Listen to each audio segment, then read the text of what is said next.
मुझे लिखने का बहुत शौक है। शायद ज्यादातर सबको ही होता है, पर मैं लिखता बहुत कम हूँ।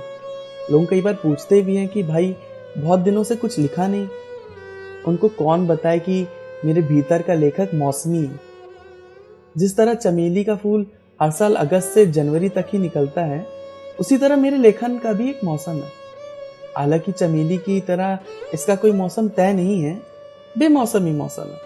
चमेली का उदाहरण मैंने क्यों दिया ये मुझे मालूम नहीं, बस मन में आ गया। हर किसी के लिखने के पीछे एक दिलचस्प कहानी होती है। उसके जीवन में कुछ ऐसा घट जाता है कि वो लेखक बन जाता है। कोई प्यार में होता है तो किसी को प्यार में धोखा मिलता है, कोई जीत की खुशी में होता है तो कोई हार से हताश। इन्हीं सब घटनाओं के बीच लोग अपने भीतर का लेखक ढूंढ ही लेते हैं। मेरी जिंदगी में ऐसी कोई दिलचस्प घटना घटी नहीं। हाँ, पर इतना जरूर याद है कि जब मैं 5वीं क्लास में था तो एक शाम दीदी ने बोल दिया कि कल तुम्हें भी हमारे साथ ऐसे कंपटीशन में हिस्सा लेना है। वही पहला मौका याद है जब खुद से कुछ लिखा था। बिन ख्यालों के हमारा लेखन कुछ नहीं है।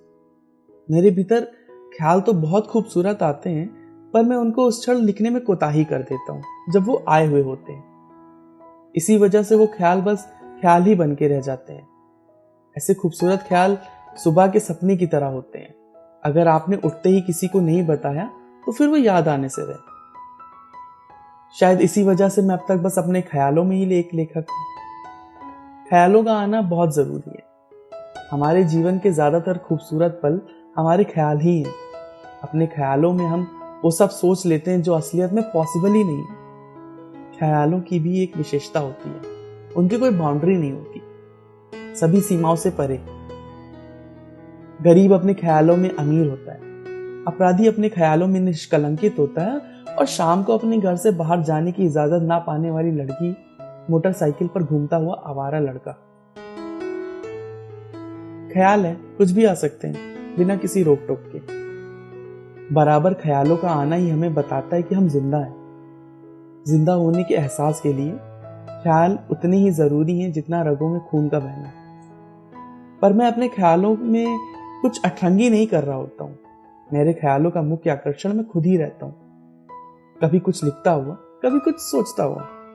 लिखना क्या है ये मैं खुद नहीं जानता। सोच गहरी रहती है। शायद मैं सोच में एक कल्पना में खोया हूँ। उस कल्पना में मैं लिखने की कोशिश कर रहा हूँ या कुछ बताने की, ठीक वैसे ही जैसे मैं अभी बता रहा हूँ। ढेर सारे ख्याल, अनगिनत बातें। इन महकते हुए ख्यालों को देखकर मैं सोचता हूँ कि कहाँ से शुरू करूँ। हर ख्याल तो अपने ऊपर सोने की वरक लिए इधर उधर मंडरा रहा है। जैसे ही एक ख्याल को लिखने जाता हूँ, वैसे ही दूसरे की चमक बढ़ने लगती है, और ख्याल सुबह के सपने की तरह होते हैं। अगर आपने उठते ही किसी को नहीं बताया तो फिर वो याद आने से रहे। पर क्या करूं, मुझे लिखने का बहुत शौक है। शायद ज्यादातर सबको ही होता है, पर मैं लिखता बहुत कम हूं। लोग कई बार पूछते भी है कि भाई बहुत दिनों से कुछ लिखा नहीं।